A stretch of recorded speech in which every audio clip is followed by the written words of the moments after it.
Welcome. And now this is the third lecture.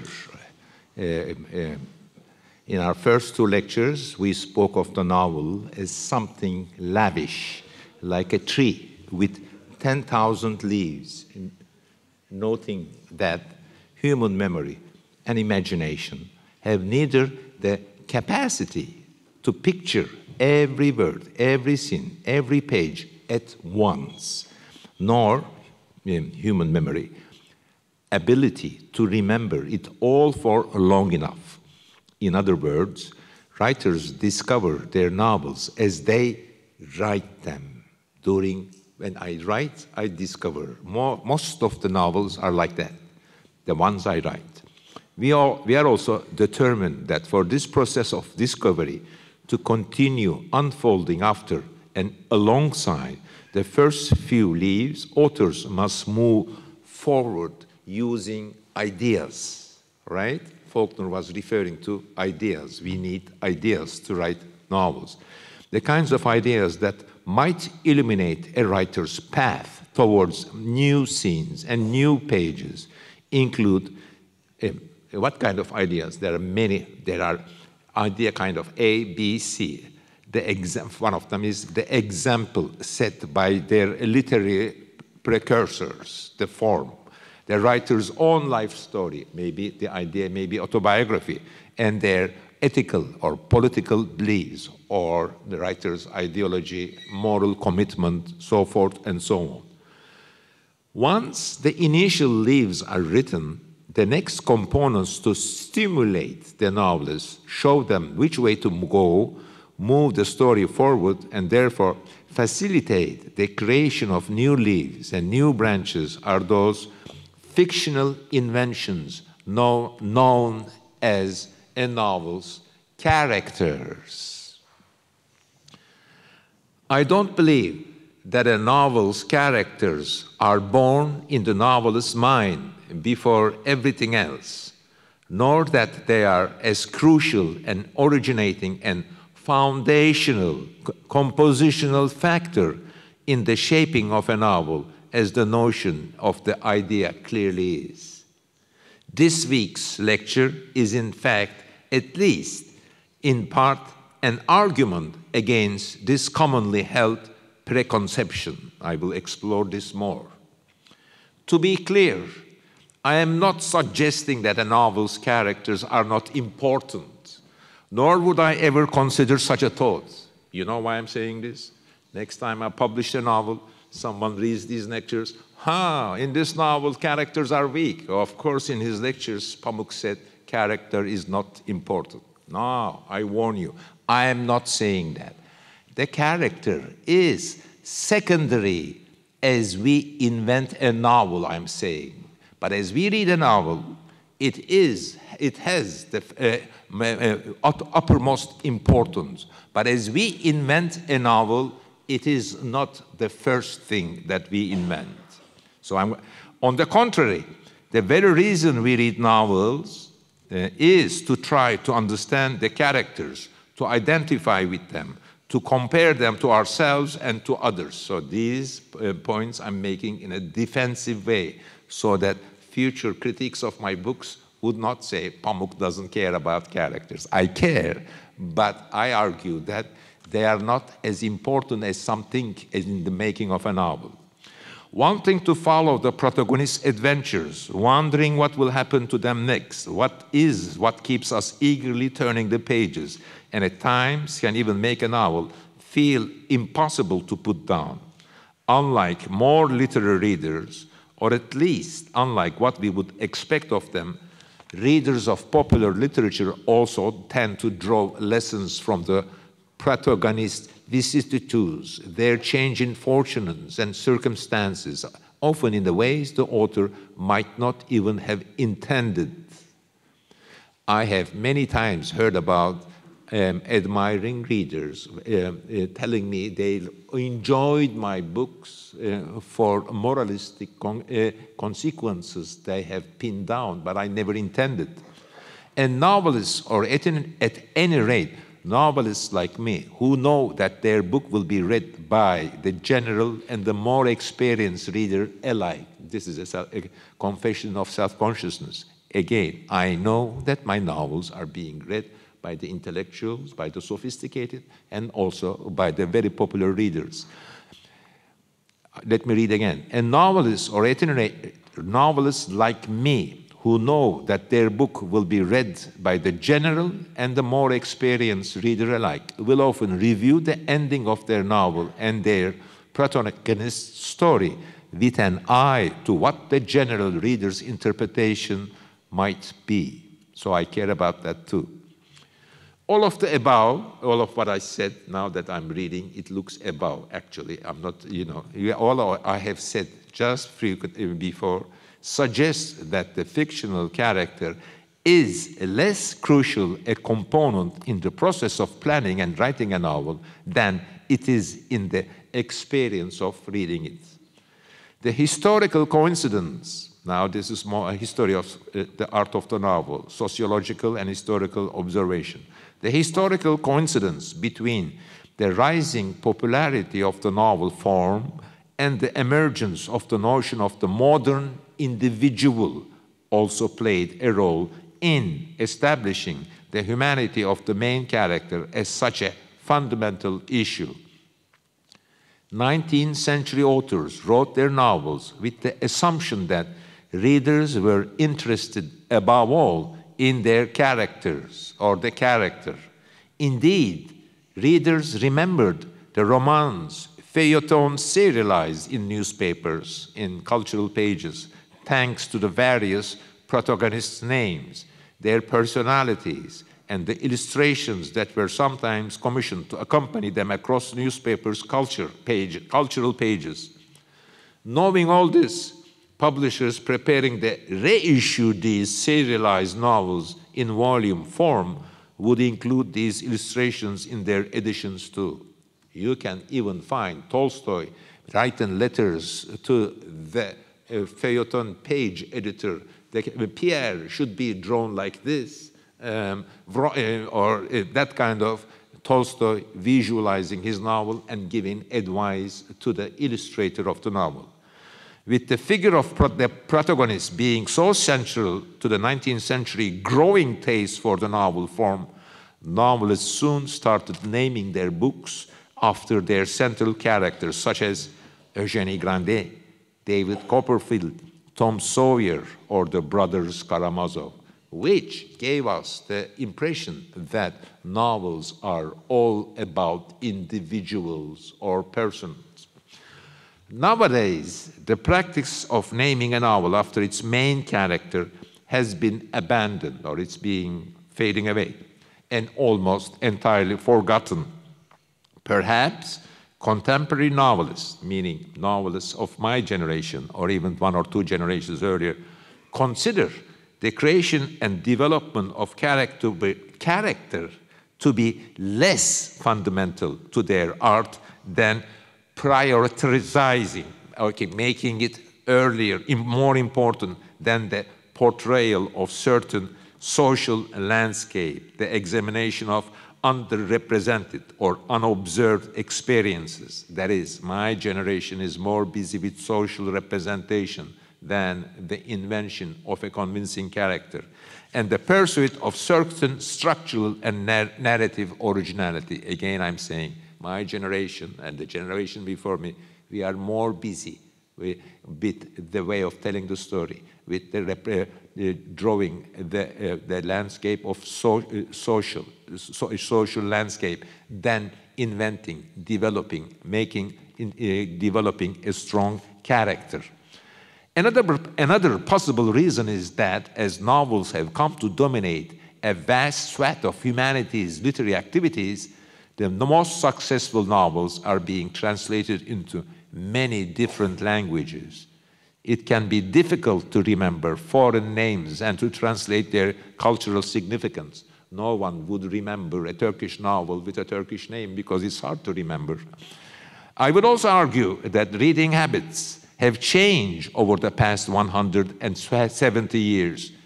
Today, we read novels not so much to explore the hidden depths of the human soul through the story of a particular character, as to discover the variety and richness of human experience. I am implying that human experience in the last 170 years flourished and developed so much that now the writers are trying to cover this whole scope, and reducing it to a character is hard now. Even if you reduce it to character, people remember as character the landscape, which I'm referring to. The different kinds of narrative techniques that I have emerged in the novel form over the past 150 years are less concerned with the human soul than they are with making it easier for us to picture where we belong in this complex world and compare it to our own experience. The growing number of autobiographical novels published in seemingly endless series of volumes, Knausgaard, for example, as you know, over the last 10 years, has reduced the notion of the character, a figure which the novel form may well have cemented in our collective imagination, to an ordinary individual with no exceptional qualities. The first one to do was James Joyce, of course, with Ulysses. This seems to me an egalitarian and democratic development, entirely in keeping with the course of history.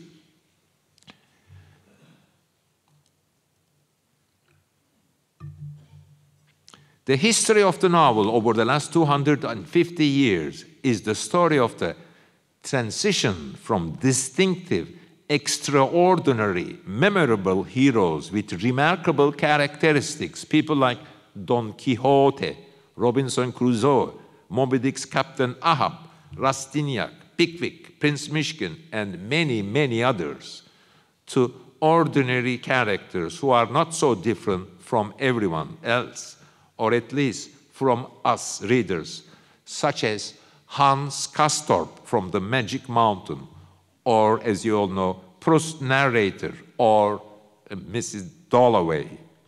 James Joyce was aware of this shift, which is why he linked his story, told over at least his story, Ulysses, 1,000 pages of a normal day, a very boring day actually, in his main character's life, to ancient Greek mythology.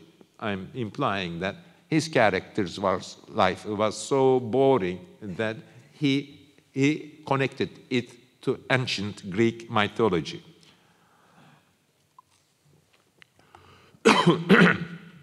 As for Robert Musil, one of the cornerstones of modernist novel, he did not name his 3-volume novel after its protagonist. He didn't say Ulrich, but simply called. Please remember this, because it is just the title is a key to modern novel. And Musil called it The Man Without Qualities. Daniel Defoe was not the man without qualities, nor Dostoevsky's brothers Karamazov. If we happen to remember the protagonist Ulrich's name, this is not because of many particular characteristics he might possess, but solely thanks to Musil's efforts to portray him as an entirely ordinary man with no distinctive attributes. Yet, none of these developments in our understanding of what it means to write or read a novel change the fact that when a writer sits down today to write something, one of their most important tasks will be to create a protagonist, a character with an interesting and believable personality. As readers, we might be less interested than we used to be in exploring characters' personalities, in a way, character, and might even regard characters who exhibit powerful, memorable, extraordinary traits with a degree of suspicion. Yet, the enjoyment of any novel still relies heavily on identifying with its characters and on seeing the world through someone else's eyes. I am still insisting in that thing that I said in earlier lectures, that we read novels because we enjoy being in other people's shoes. This is one. And second, we want to look at the world through a different window than our eyes. These are joyful things. These are I think, spiritual and most important things we do, we enjoy. Most of the time, we don't know we enjoy novels because of these reasons. This is my argument here that I'm repeating. While we're on the subject of the pleasures of seeing the world through other people's eyes, I should also mention the technique of the point of view, whose evolution has marked the history of the art of the novel over the past 150 years. In mid-19th century, novelists would tell a story from the outside, from the perspective of a writer, the so-called omniscient narrator, or godlike narrator, sometimes they call, who knew everything there was to know, who knows everything in a novel. This caused relatively few issues in novels written in the first person singular. I did that, he did that, no, I did that, I did that. We know a novelist is writing this, and we partly know that this I is not the novelist, and then the limitations of the novelist is harmonious with the limitations of the character. In these kinds of books, the all-knowing narrator had no choice but to limit the story to what the protagonist speaking in the first person could see and experience firsthand. It was in more popular scenes narrated in the third person, that is, he did this, she said that. Now, this brought problems. Singular, that first, in the third person singular, that the use of omniscient narrator begin to cause problems. As soon as the all-knowing narrator started jumping from one character's thoughts to another's, that is, she said this and he thought this in the same paragraph, the novel is not convincing. Why? Because that's not how we see the world.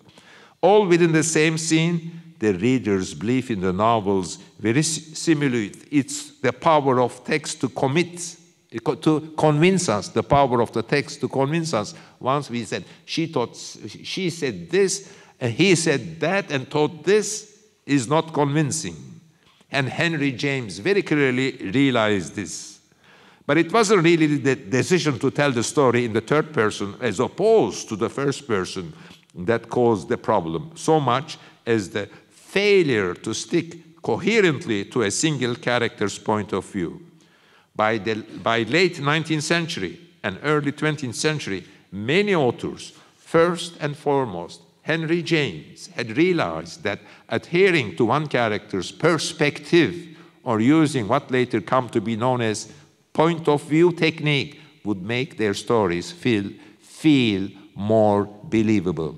If you write a story following the technique of point of view, it will be more convincing. In fact, my novel, My Name is Red, is a melange of writing a novel through various points of view and discussing the invention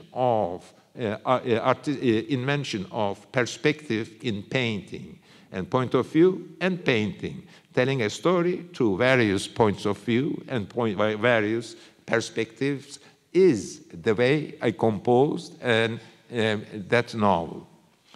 As you would expect, the discovery of these narrative techniques also affected how characters came to be written.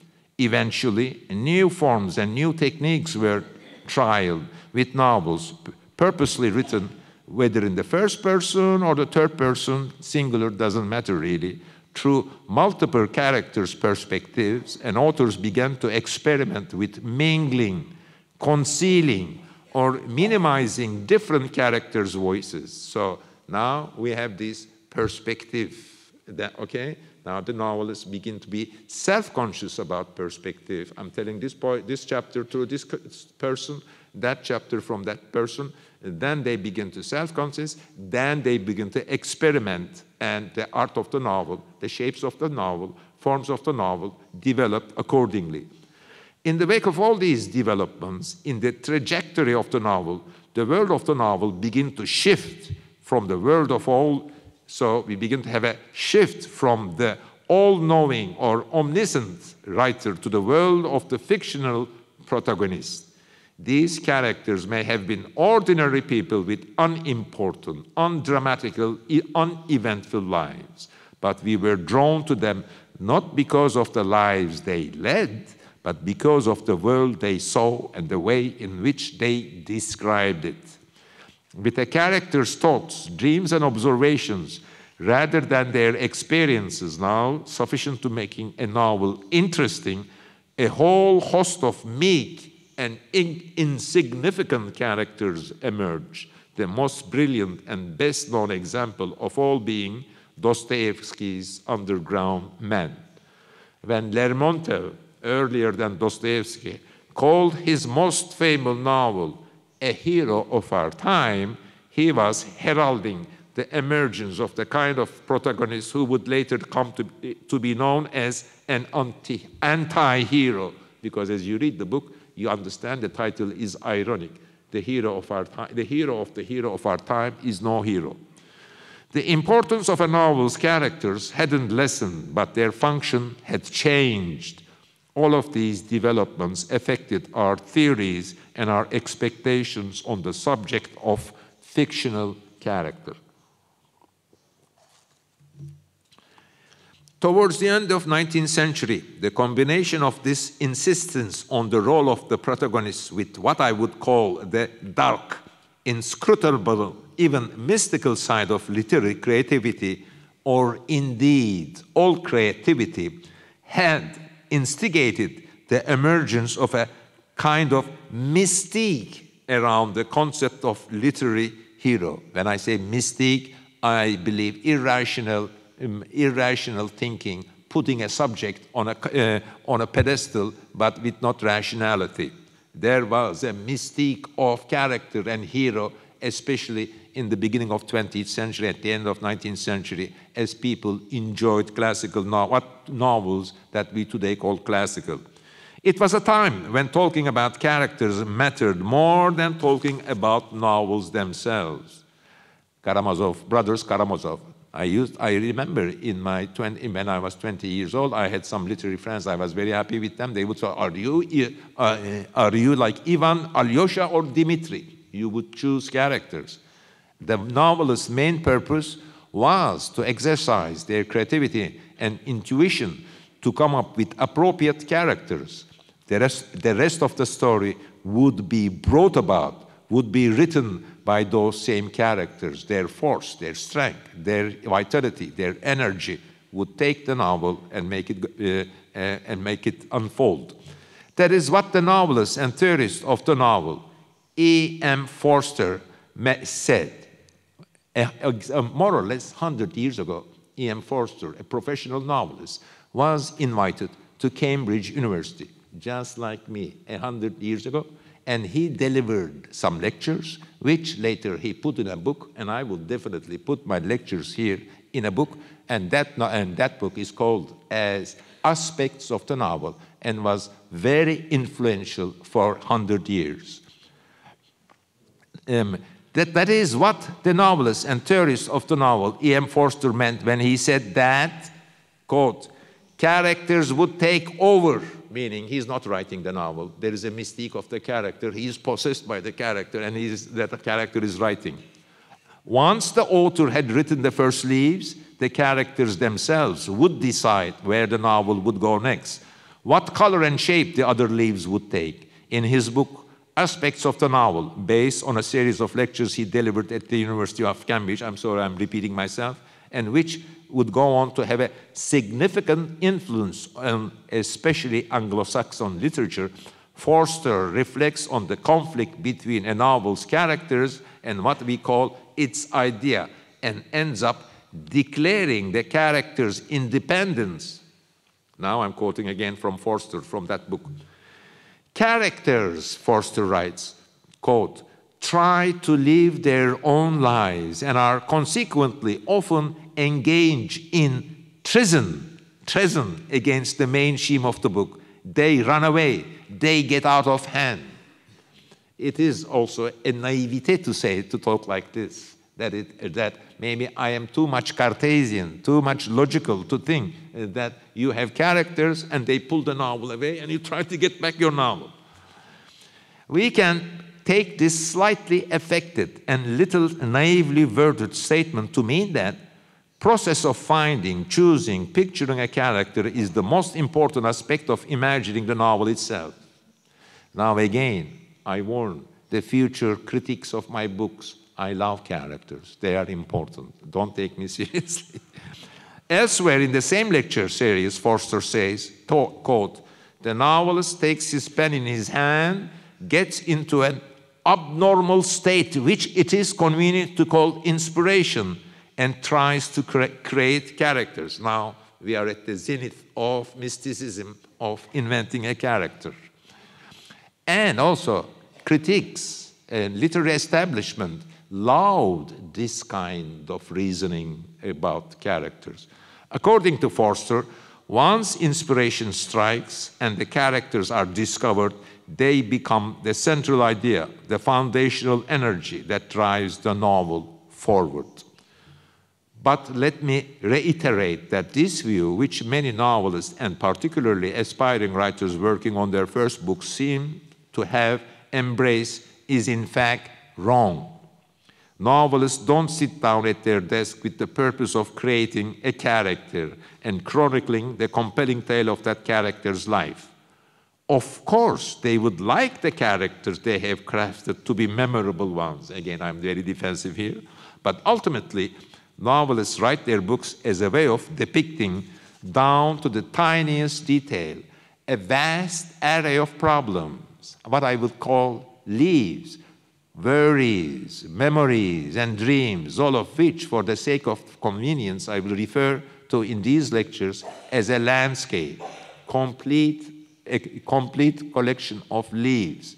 The fictional being known as the character is chosen, created, particularly to lead us to each of these notable leaves and moments. The character's personality must be such that it can carry us to the situations, the moments, the places we wish to write about. The character should take us to the leaves. This is her peculiarities. The character's character should be such that he or she can go and take us to the leaves. Here is something that countless novelists all over the world have experienced. You know, we all experience this. Someone finds out that you write novels or that you are a famous author and approaches you, armed with excitement and good cheer to tell you about a character, a person they have in mind. This, they say, someone I know, this, they say, is who you should really be writing your novels about.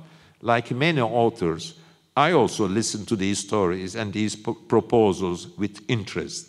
But I am also conscious that this person I should write a novel about is not necessarily the protagonist I'm looking for, nor is their story the kind of story I would like to write. Writers do need characters and stories with which to bind together the first few leaves of the novels they have in mind, but those stories also need to have an affinity with the inner universe of the author's mind.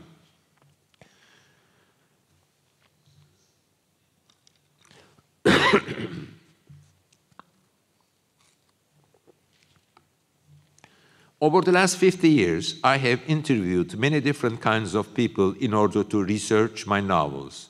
These interviews did not necessarily generate new ideas for the sorts of traits I should bequeath my fictional characters, but they did enable me to add many new and convincing leaves to the tree of whatever novel I was writing at the time.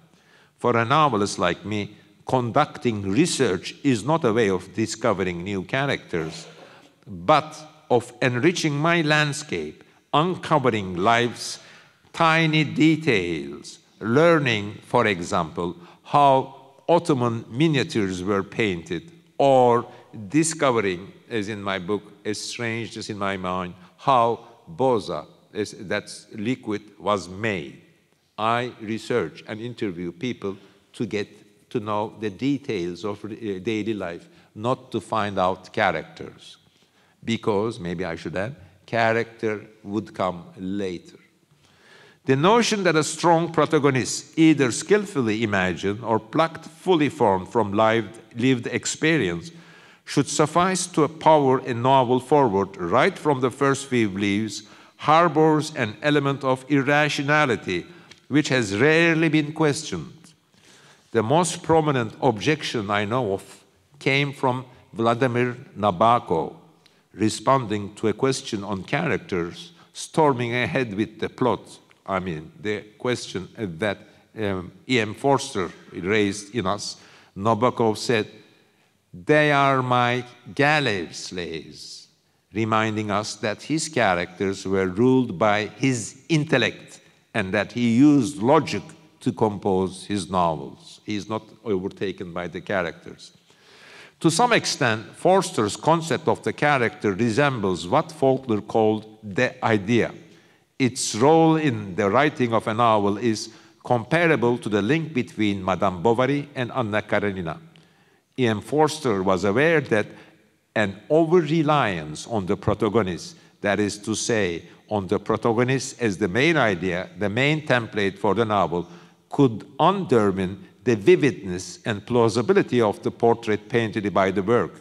Now, this E.M. Forster also said something in his book that contradicts the spirit of the book, especially in exploring the idea of the character. Here is what he said.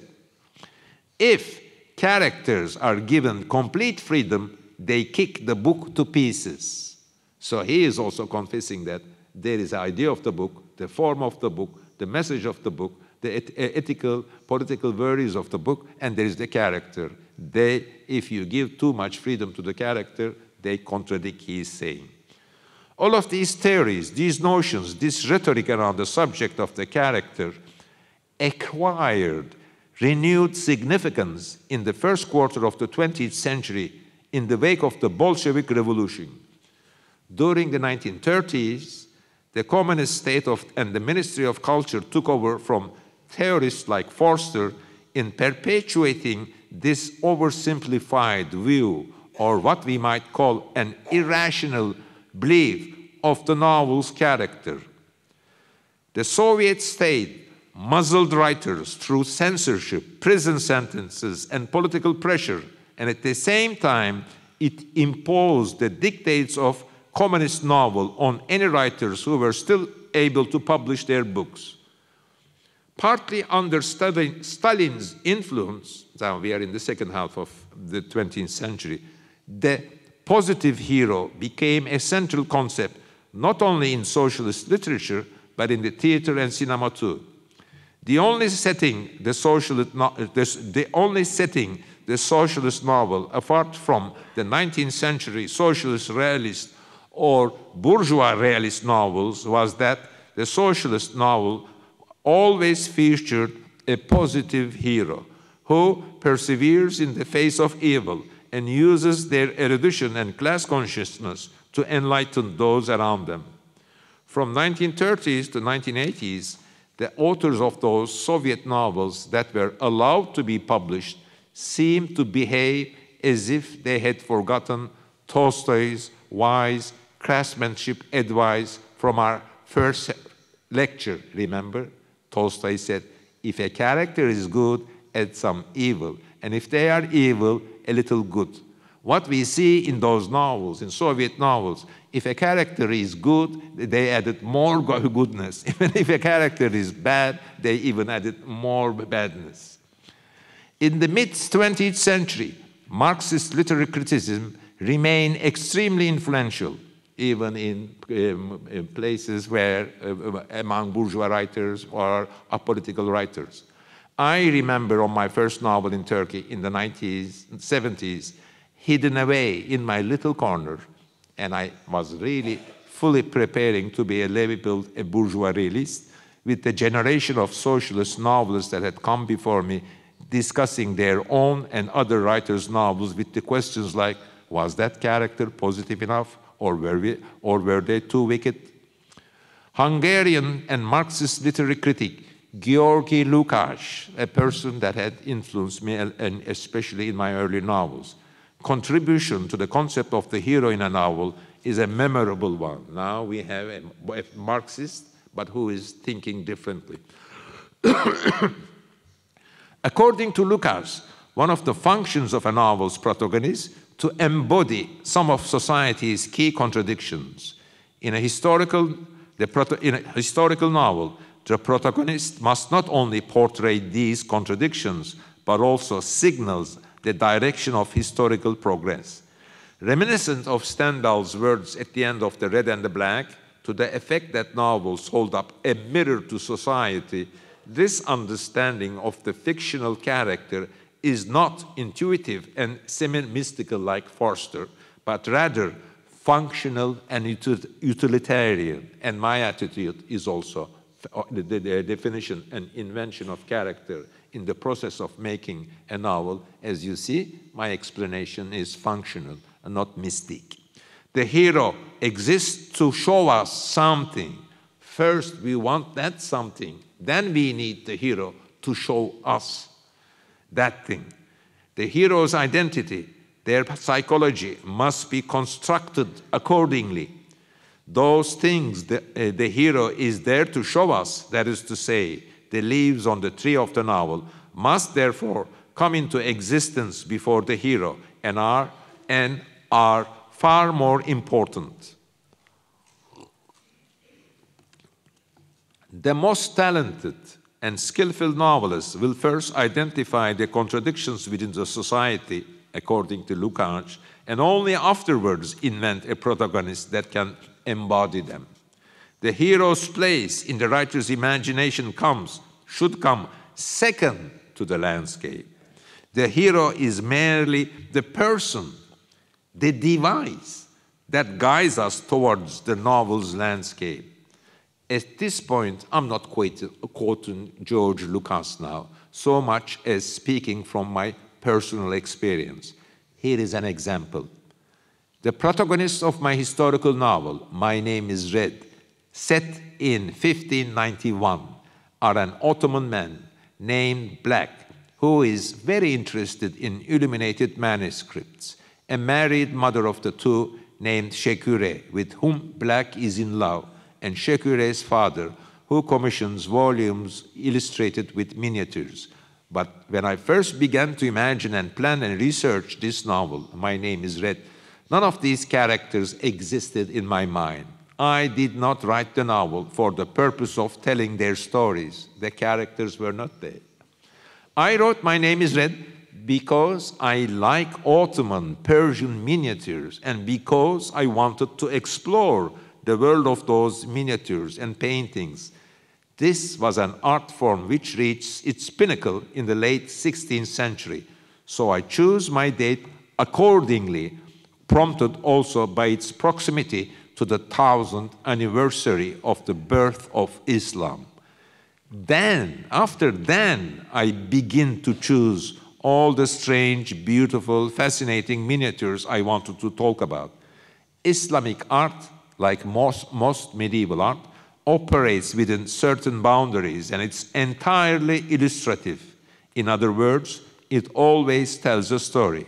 So in choosing my paintings, I was also choosing the stories I would tell from classical Islamic culture and the paintings my fictional miniaturists and artists would create.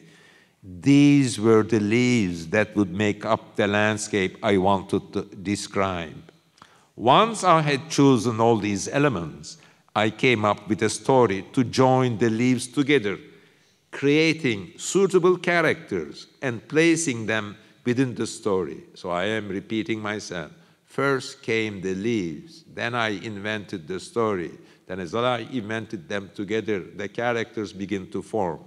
Though it may sound that way from how I have described it, my mind was working on these various aspects at separate times. Rather, I was thinking little by little about the landscape, the story, and the characters, all at the same time. But the defining thing was the pictures, leaves first.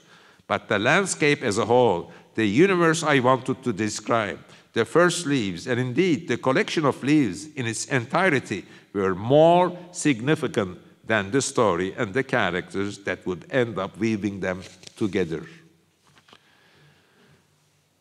The scholarly person in this well-read audience may have noticed by now that my news on this subject are influenced by the Russian formalist critic and writer Viktor Shklovsky's theory of the plot. With his entertaining and unrestrained prose, Shklovsky, who was born in 1893 and died in 1984, was able to carve himself as a special place in the repressive Soviet literary milieu. He was a novelist and a critic who was never afraid of contradicting himself and was constantly generating new ideas. To those interested in examining how a novel is written from the beginning all the way to the final leaf, I would highly recommend Shklovsky's books, replete with amusing anecdotes and repetition, lacking a systematic approach and interwoven with satire and lyricism. In these works, and particularly in Theory of Prose and in Energy of Delusion. Energy of Delusion is Tolstoy's expression of creativity. Shklovsky stretches out a theory of story and plot. Here is how I interpret it. In a novel, the story is the line that joins the leaves, various elements of its landscape. Just as time, according to Aristotle, is the line that joins movements. I repeat. You know, in my spare time, before going to sleep, I read Aristotle's Physics. And here he has a definition of matter. According to Aristotle, there are atoms and matter. You connect atoms, you have matter. Again, in Aristotle's Physics, there are moments and time. If you connect moments, you have time. And here I apply it to my modest theory of the novel. There are leaves, and then there are the branches and the characters. In a novel, the story is the line that joins the leaves, just as time corresponds to Aristotle is the line that joins moments. But story and plot are separate things. Now I have to, give example to make you see it more clearly than I write. The story creates the connection between each separate leaf. We understand that. The plot, on the other hand, tells us the order in which we will see and describe each leaf and which leaves will be the last we discover. A tree, let's say, we've been talking about 10,000 leaves. The branches and the trunk and the characters connect them to each other. But as we have said, human mind is limited and we don't see the whole thing together. The unfolding of a story is that first we see the branches and trees on this side, and then on this side, and on this side, then on this side, and on that side. Then the sequence, the chronological order which we see these group of trees is called plot, and the whole thing is called story. Henry James in a letter says, I know I want to write a novel, but I haven't decided who would see the story. That is, you may start a story, and they are doing it so frequently, someone is, bang, killed at the end, this is the end of the story. And then you continue giving the beginning, then you continue giving a part. This is not the story. Now we're talking about the plot. Once Joseph Conrad invented telling a story, jumping time, and once William Faulkner and others invented telling the story through various points of view, my God, my generation of writers have so much to do a lot of acrobatics with combining them in various ways, and I'm doing that all in my life for the last 50 years. The story creates the connections between each separate leaf. I'm repeating myself, but I wanted to tell again carefully. The plot, on the other hand, tells us the order in which we will see and describe each leaf, and which leaves will be the last we discover. Looking at novels in this way emancipates them from historical realities, political and moral considerations, and societal contradictions, differentiating them from fables, fairy tales, and sagas. In his theory of prose, Victor Shklovsky often contrasts fairy tales with realist novels, hence why he has come to be known as a formalist, because he doesn't care about content too much. He cares about the plot and the story, relationship with the plot and the story, and compares novels like that. It may be a fairy tale, and Anna Karenina may be compared. Shklovsky was a great admirer of Tolstoy. Shklovsky's view on novel characters are similar to his views on plot. Just like plot, a character is something that binds together the many leaves that make up the novel's landscape. Rather than some powerful force capable of fueling and bringing forth a whole novel, a whole landscape, it is in fact more of a device. Just as Shehrazad in the Arabian Nights is the main protagonist of the book and of the story that frames every other story therein, the characters and protagonists of a novel are like threads that weave together all the little stories and the moments, what I'll call the leaves, that the novelist wishes to write about. In La Sage, maybe I'm mispronouncing it, I'm sorry, Gil Blas, the hero is depicted as a thoroughly spineless character, writes Shklovsky. Now I'm quoting from Shklovsky, I'm sorry for my mispronouncement. This has provoked, writes Shklovsky, to claim that the author's objective in this novel was to depict the man on the street. This is not true. Gil Blas is not a human being at all. He is a thread, a tedious thread, by means of which all the episodes of the novel are woven together. The theory of prose, structure of fiction, page 66. I'm sorry, I read it. This is a note for myself. But to see the characters of a novel as vehicles, instruments leading us to adventures, to story, to real-life experiences, to the leaves the author wants to describe, or indeed to think of them as threads that link all those leaves together, does not preclude that they're being equipped with the kind of compelling, memorable personalities that we saw in the 19th century novel. What it does give us an indication, an idea of how to construct a character when writing a novel ourselves, and of how characters ought to be understood and imagined. Of course, we don't remember novels just because of the landscape they portray for us, but also thanks to their characters' personalities. I would like to make a distinction here between my use of the word landscape as a simple way of referring to all the leaves that make up a novel, and those natural landscapes that the narrator of a novel sometimes describes. The purpose of those natural and occasionally urban landscapes that some readers find so tedious, boring, is in fact to shine a light on the state of the hero's soul. On this subject, let us remind ourselves of a basic fact we all know, but often forget we know. A good novelist, just like a good poet, will not tell us how happy the lovers are. Instead, the good novelist will sketch out a natural landscape that evokes joy in the reader. The lovers will be part of this landscape.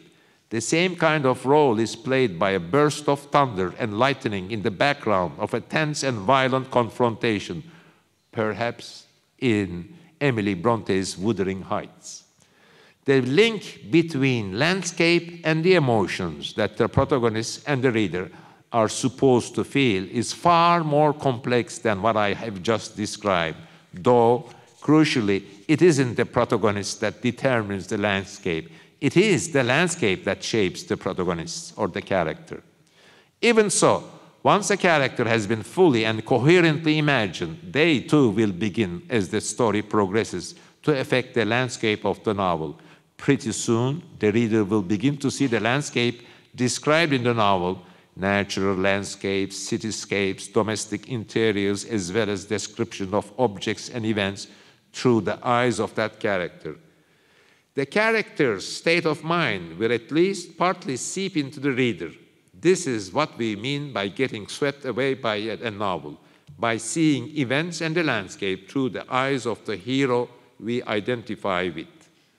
A critical reading, on the other hand, occurs when we analyze the connection between the landscape portrayed in the novel, which a landscape described in the novel, parentheses, which can be made up of objects and rooms or of descriptive passages, I'm closing the parentheses, and the protagonist's feelings.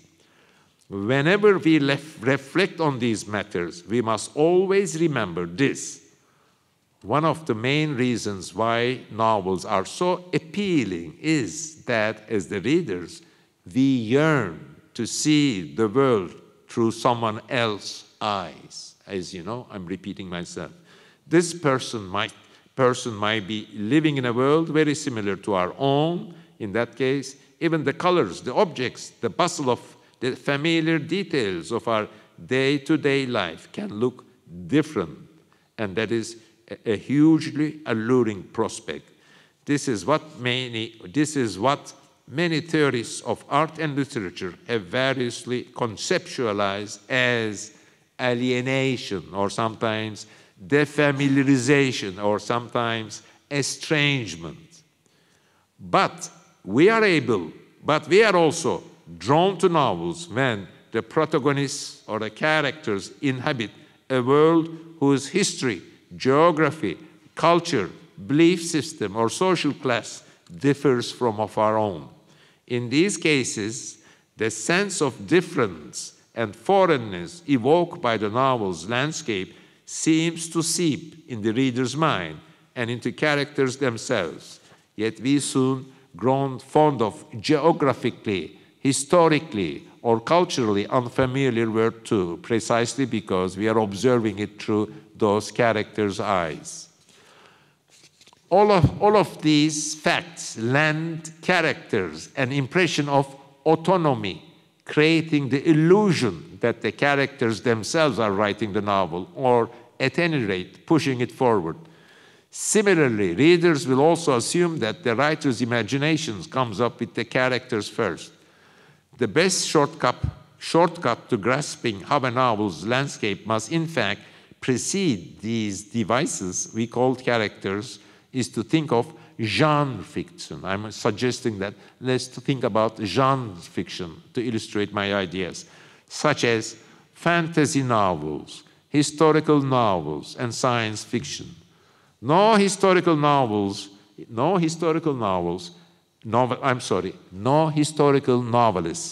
gets to work thinking they will craft an unsympathetic, gratingly proud character who will end up digging their own grave like Coriolanus of Shakespeare, right? The novelist doesn't start that way. What they'll set out to do is write a novel that can depict in glorious detail the world of ancient Rome in 5th century BC. So the novelist doesn't say, let me create a character in history like Coriolanus. In drama, you may say, and Shakespeare was not writing historical novels. But in writing novels, we think our way of logic and invention is the other way. Before he started writing War and Peace or his abandoned novel, The Decembrists, Tolstoy read through a great many memoirs, documents, letters, and histories. The characters formed in his mind only later, thanks to all information he had gathered. Now that I'm speaking of genre fiction, let me mention Virginia Woolf's Orlando, which could be considered both a work of fantasy fiction and a historical novel. It's a combination. This brilliant, beguiling book might be helpful example with which to explore the basic illusion that novels can generate in the reader and sometimes in the writer too, that is to say, the impression that a character, once they have been successfully imagined, can somehow become autonomous and appear as if they were the guiding force shaping the events and the landscape of the novel. Orlando can be considered a fantasy novel, given that its eponymous protagonist lives for 350 years and that towards the middle of the novel, he wakes up from a long and mysterious sleep to find that he has turned into a woman. Thus, having started the novel as a man, Orlando, the main character, ends it as a woman, as you all know. It is also a historical novel because Orlando's adventures bear witness to the history of the English aristocracy. We could also describe Orlando as a picaresque novel, among other things. The protagonist goes off to war, embarks on numerous adventures, earns Queen Elizabeth's trust, is sent as an ambassador to Istanbul, marries a gypsy woman, and has a long life with her and their 3 children. Compared to a realist novel, none of the events, nor, for example, the scenes set in Istanbul and Bursa, neither of which Virginia Woolf had never visited in Istanbul or Bursa, are exactly believable. Yet, the novel is still very entertaining, profound, and utterly readable. Every time I think of this novel, which I have been teaching for many years in comparative literature classes, and of its protagonist, Orlando, I get this broad smile on my face, as if I had just run into a charming, eccentric, hilarious friend I know from real life, or as if I were remembering Stendhal's Julian Sorrel. These are great characters, and the great characters are people, after a while, reading and reading and remembering a novel, you remember as if you are remembering a friend. Orlando is more distinctive, more memorable character than the compelling fictional heroes we find fueling many of realist psychological dramatical novels from the same period. Now the question, what is Orlando's secret? It's a fantasy novel. A person lives for 350 years, and me and my students and millions of readers remember him with a smile, as if this is a real person. Every biographer notes that as a fictional protagonist, Orlando carries traces of Virginia Woolf's friend and lover, Witassaki West's, but the novel's driving force is not focused on writing a biography of a real-life friend. On the contrary, it is as if the book had been written to mock, to make fun of the genre known as biography and its traditionally rhetorical style, as well as Sackville-West's aristocratic affectations and negative energy that critics have inexplicably tended to ignore. I think Virginia Woolf was also making fun of his friend. According to some literary historians, Vita's boastful history, her family's country manner of note, in fact, in earlier editions, they don't put it there anymore. Penguin book, a photograph of that chateau covered the old Penguin edition of Orlando, was one of the sources of inspiration for Virginia's richly ironic novel. My basic view of the role of the character in the novel is encapsulated in my thoughts on Woolf's book, which alternates passages of glittering, magnificent prose with somewhat boring, at times even unintelligible sections replete with private and literary jokes that only an expert reader, well-versed in the history of English literature, could possibly grasp.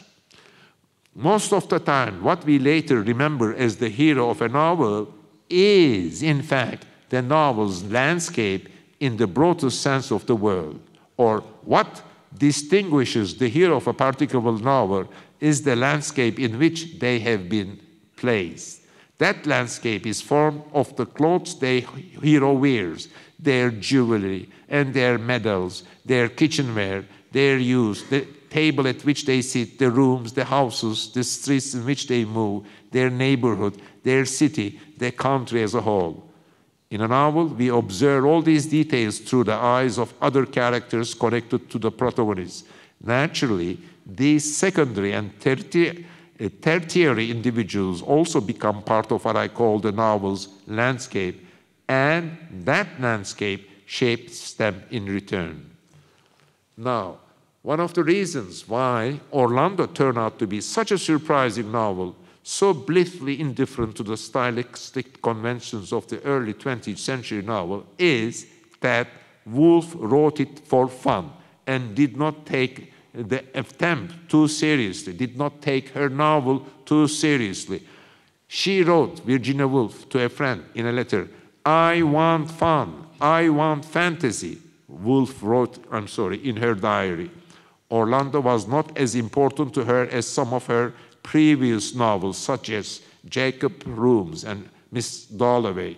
Remember that Woolf was the last writer to name her novels after their protagonists. This is what allowed her to make such masterful use of her imagination, such as at the start of the novel, in its first few days, when she describes London's Great Frost of 1608.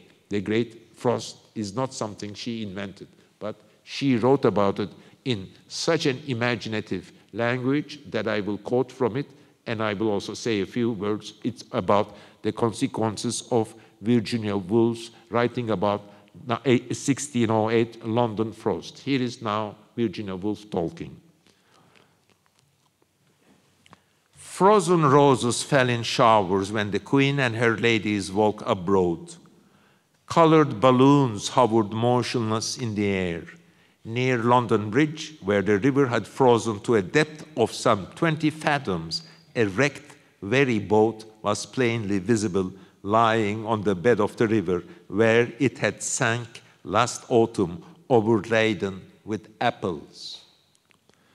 Attentive readers will notice that these magnificent lines, written in the winter of 1927, that is to say, 3 years after the publication of First Surrealist Manifesto, went on to influence Gabriel Garcia Marquez in his writing of 100 Years of Solitude.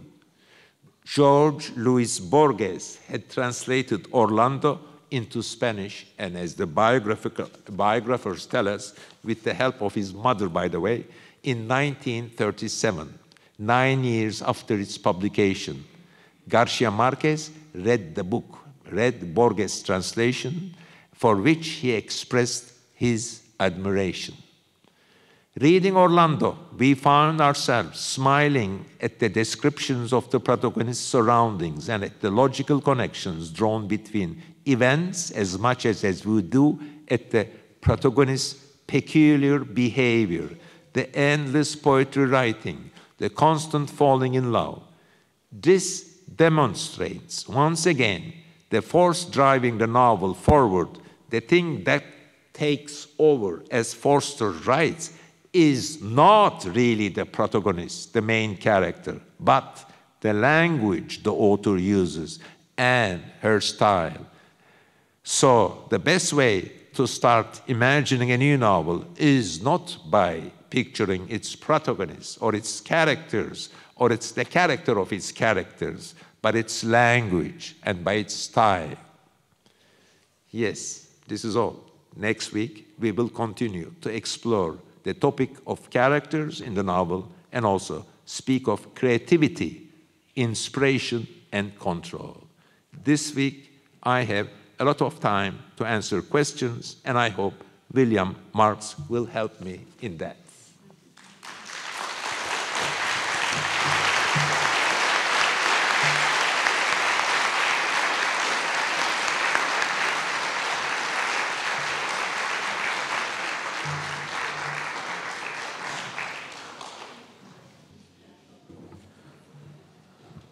Okay, so thank you, Orhan, for this wonderful lecture. On a un peu le temps pour, oui, maybe 10 minutes for questions. Okay, so like last time, so vous pouvez poser les... Till 7 o'clock. Okay. Depends. Okay, It depends. it's up to you. We have the staff and so, nous pouvons prendre les questions en français ou en anglais. Voilà. Monsieur.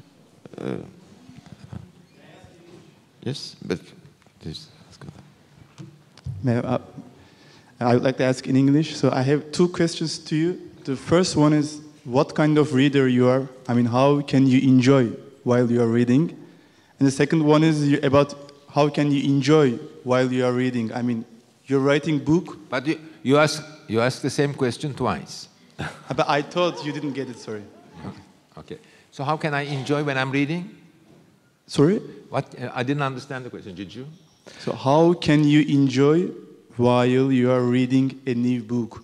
My question was. I'm a normal person. Of course, I enjoy reading novels, and I'm trying to analyze them. Just because you're a doctor doesn't mean you don't get sick. Just because you're a butcher doesn't mean you don't enjoy meat or something like that.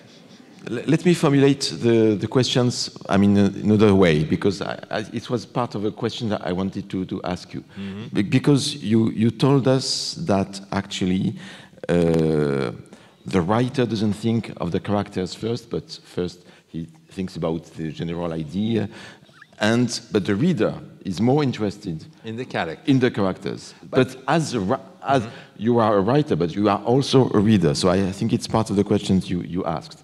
So does your experience as a writer influence your way of reading, or does it spoil in some way the... Maybe now, you know, we all have also habits changing.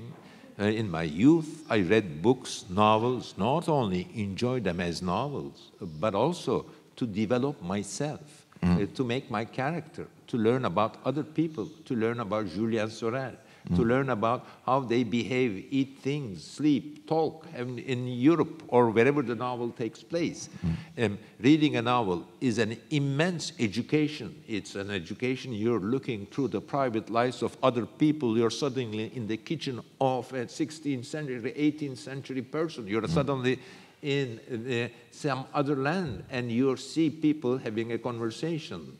So there are so many layers of enjoyment of a novel. You're what I call looking at the landscape. Yes, 19th century novel has more definitive characters and the desire to follow the character. Most importantly, as everyone knows, reading Brothers Karamazov is also learning about human temperament, human character. You also learn about that, and you also want to follow this. But the question suggests that I am such an expert that I am, you know, a wine drinker and I'm a wine producer. Mister, how do you enjoy wine? If the question has these qualities, no. Of course, in fact, I am more experienced than wine than you, most probably. So if they open a new brand of wine, I enjoy it more than you know, because I know the whole history, and I know the connotations, and I value, and I compare it to my previous experience. There is nothing more delightful than, for me, at my age, after writing fiction and reading fiction for 50 years, they suggest me a new novelist, and that he or she is a great novelist, then I read. Of course, there is jealousy, but that is that is the cost of enjoyment of a new writer. I will not name you any names. Okay. Okay, what is the second question?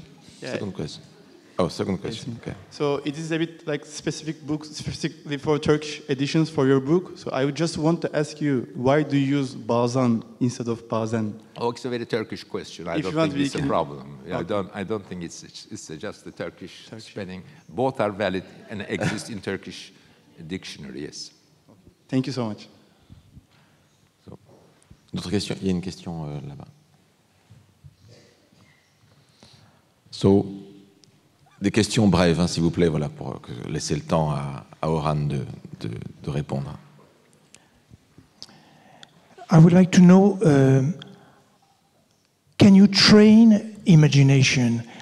Can you cultivate an imagination? In one word, is it a gift or a muscle? Okay, good question. I have up to now said two things about one. I said in these lectures something about imagination, that I compare imagination, again, the metaphor of tree is also valid. Imagination is something like a tree. I'm sorry. Imagination can be, and memory can be compared to a tree. The visible part of the tree perhaps is the imagination, and the invisible part of the tree, that is the roots, are the memory. The stronger your memory is, the stronger, I believe, is one's imagination. But I'm sure many doctors will oppose this. Second thing that really impressed me about, in my readings about imagination is Coleridge, that this is more important for me. Coleridge divides imagination into two. Secondary and the primary, meaning the first quality and the second quality. You would understand if I tell you about the second quality is the horse with wings. It is, you combine two things, this, and I make a statue and call this a boat.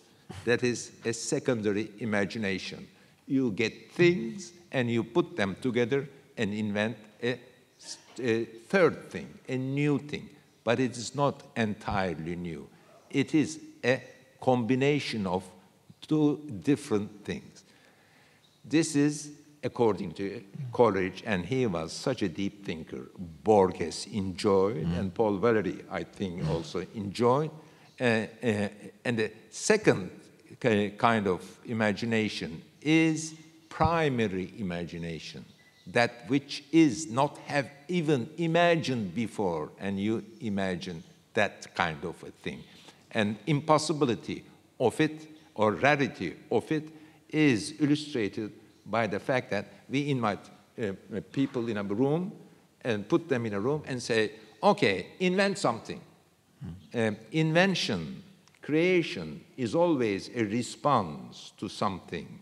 You imagine, if you see this, it's possible that you imagine something. So, as you imagine, your imagination, Coleridge will call you, is secondary. But in a void, to imagine something that did not exist before in its fullness is almost impossible. I wish I were doing that. In most of my work, I think I use secondary imagination, a Dadaist imagination. I call myself a Dadaist in the sense that I cut and paste things. There may be times that I also enjoy the luxury, the gift of the first kind of imagination, but it would be immodest to talk about these things.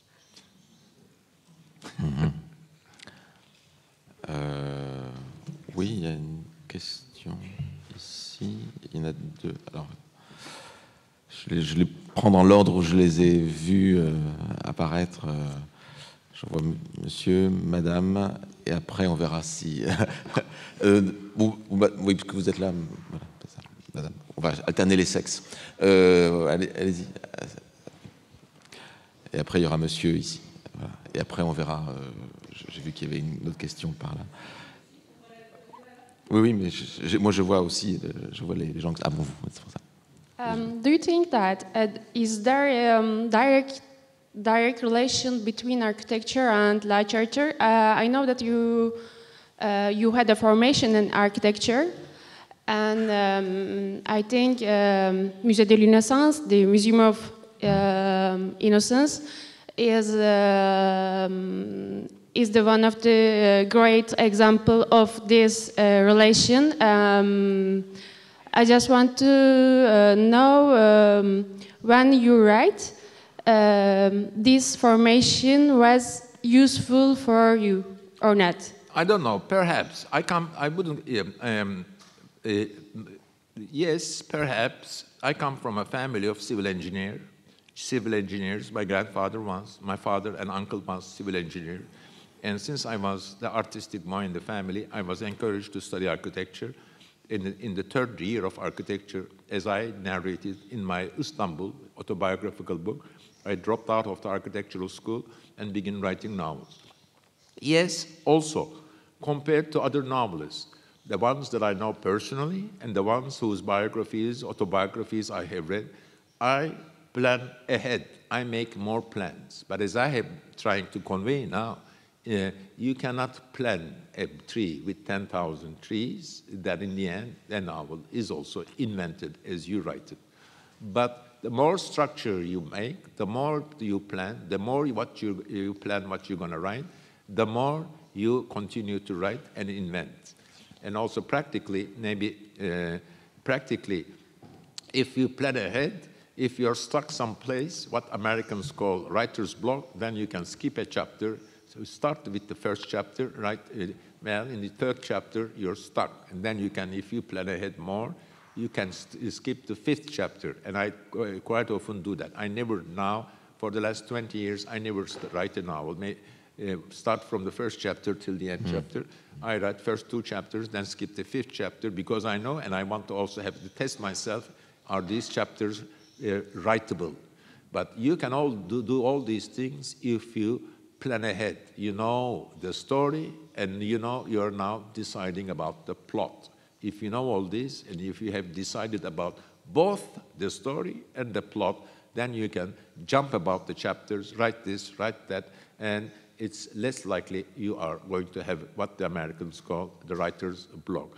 Yes, these are all related to having a structure. We call it architecture of the book.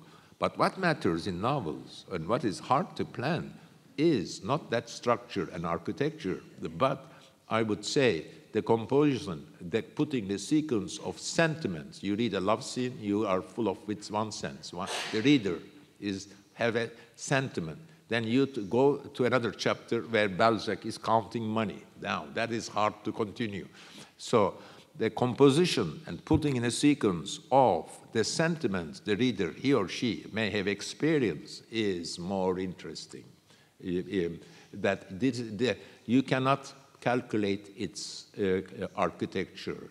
You have to also be able to go out of your novel and read it as if you're just writing. In the end, one of the hardest things that the novelist faces is that if you're writing novels like mine, I mean, ambitious, long, cultivated, literary, and if you're writing slowly, as I do, you are lost in the forest. You lose the meaning of you lose the experience of the sentiments the readers maybe, he or she may be experiencing. That is the hardest part, but I survived. Maybe I'll just be modest at the end. Une dernière question peut-être, voilà, ça c'est... Désolé. Le monsieur qui était... Non, il y avait le monsieur qui était là. Voilà, c'était... Attendez, depuis longtemps.